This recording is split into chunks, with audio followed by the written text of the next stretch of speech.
ဒီနေ့တော့လေဟင်းစားစိတ်တက်တောင်တက်တာလေးနဲ့ဖွယ်ဖွယ်ရလေးချက်စားပါမယ်ဒီနေ့လည်းငါးလေးတစ်မျိုးချက်ပါမယ်ငမီးတန်တွေပေါက်လေးတွေကိုပူတာ9000ဘူးဝယ်ထားတာတစ်ဝက်ကိုအကျွတ်ကလေးကြော်မယ်တစ်ဝက်ကိုဟင်းချက်မယ်အိုးကက်ကလေးပေါ့အိမ်မှာရှိရအာလူတွေကလေမဖြစ်မနေကြော်မှဖြစ်တော့မှာမို့ပုံမုံလာဥနီလေးနဲ့ရောပြီးတော့အချိုလေးကြော်မယ်အကြီးကတော့ကစုံယူနီချင်းဟင်းကိုခရမ်းကျင်သီးလေးနဲ့ချင်းဟင်းချက်ကြည့်မှာပါဒါလေးကတော့တိုးစရာလေးပါပုံမှန်လေးအကျင့်လေးတစ်ခုရှိရဲအဲ့ဒါပုံမချက်ဘူးတဲ့ဟာကြီးဆိုရင်လိုက်ချက်ကြည့်ရပါတော့ပုံမှန်ဆိုရင်ချင်းဟင်းကိုပို့တော့မကြီးရည်လေးနဲ့ချက်တယ်ပေါ့နော်ချင်းဟင်းရဲ့သဘောလေးကချင်းချင်းလေးဆိုရင်ပိုစားလို့ကောင်းတယ်လို့ထင်လို့ပါ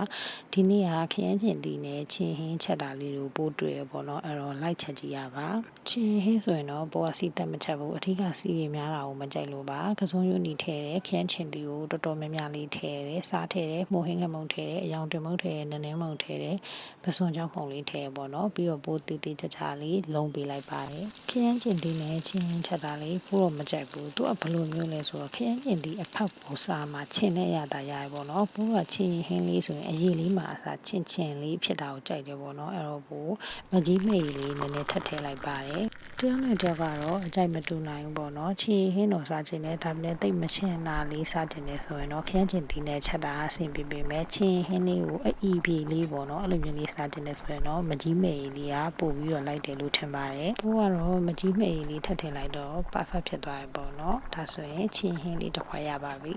ထုံးစံတိုင်းပေါ့နော်ငါးဟင်းဆိုရင်တိတ်ပြီးတော့မစားတတ်တဲ့မြို့သားတော့ကတော့ငါးကြော်ကျွတ်ကျွတ်ကလေးကြော်ပေးပါရဲ့ဒီငါးကြော်ကျွတ်ကလေးကချင်းဟင်းလေးနဲ့ဆိုရင်တော့အရန်လိုက်တယ်ငါးကြော်လေးကြော်ရဲဆိုရင်တော့မီးလေးကိုအရှိန်လျှော့ပြီးတော့စစ်ရှည်လက်ရှည်လေးကြော်ပေးရဲဆိုရင်ကျွတ်ကျွတ်မောမောရွရွလေးရပါတယ်ဒီငါးလေးရလေးဈေးတန်ပြီးတော့တော်တော်စားလို့ကောင်းပါတယ်ပိုးကတော့ငါးဟင်းလေးကိုဥကအချောက်ကလေးချက်စားပါမယ်ကျွတ်သွန်းအနေနဲ့အဖြူလေးကိုအယောင်တမုံနွေးမုံလေးနဲ့စီတက်လိုက်တယ်ငါးမှာတော့နွေးမုံလေးရဲ့စားရင်မှုဟင်းခမုံလေးရဲ့နေထားပေါ့နော်ပြီးတော့ငါးကိုဒီဟင်းနဲ့လေးနဲ့တိတိကျကျလေးလုံးပေးပါတယ်